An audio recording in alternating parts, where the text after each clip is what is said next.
December 3rd, 2024. We are looking at 1 Samuel chapter 2, verse 36 today. It says, "And everyone who has left in your house shall come to implore him for a piece of silver or a loaf of bread, and shall say, please put me in one of the priest's places, that I may eat a morsel of bread."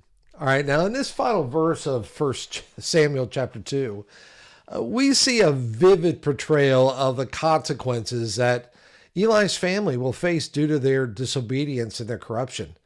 I mean, the imagery of those remaining in Eli's household coming to plead for sustenance highlights really a deep humiliation and desperation that sin is going to bring. And once a privileged family within the priesthood, they will now find themselves in a position of utter need, having lost their place of honor and provision because of their disregard for God's commandments.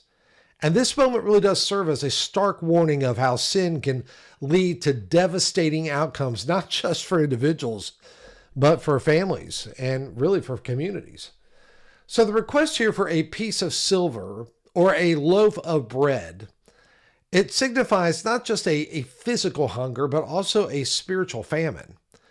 I mean, when leaders fail to uphold God's standards, they create a vacuum of spiritual guidance and provision. And the people who should have been receiving spiritual nourishment through the priesthood are instead left in want. And this resonates with that broader biblical theme that unfaithfulness in leadership ultimately leads to a loss of blessing and sustenance for the people. You see, it challenges us to consider how our actions, particularly as leaders in various capacities, can either foster or hinder spiritual growth within our communities. So this verse also invites us to reflect on the nature of reliance on God.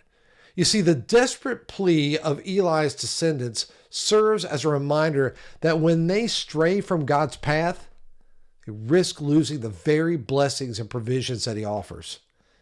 And so it encourages us to remain vigilant in our faithfulness, recognizing that true sustenance and spiritual and physical sustenance comes from aligning our lives with God's will, So God's desire to provide for his people, but the provision is contingent upon our obedience and faithfulness. I love that we have a God who desires to provide for his people. So take a moment to assess your spiritual nourishment. Are you relying on God's sustenance in your life, or are there areas where you feel a sense of spiritual hunger? Spend time in prayer asking God to fill you with his presence and guide you back to his path. And additionally, consider how you can serve others who may be experiencing spiritual famine in their life. What can you do to help meet their needs, whether through prayer, encouragement, or sharing God's word?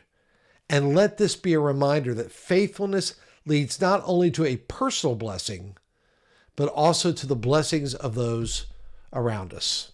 Have a really great day today.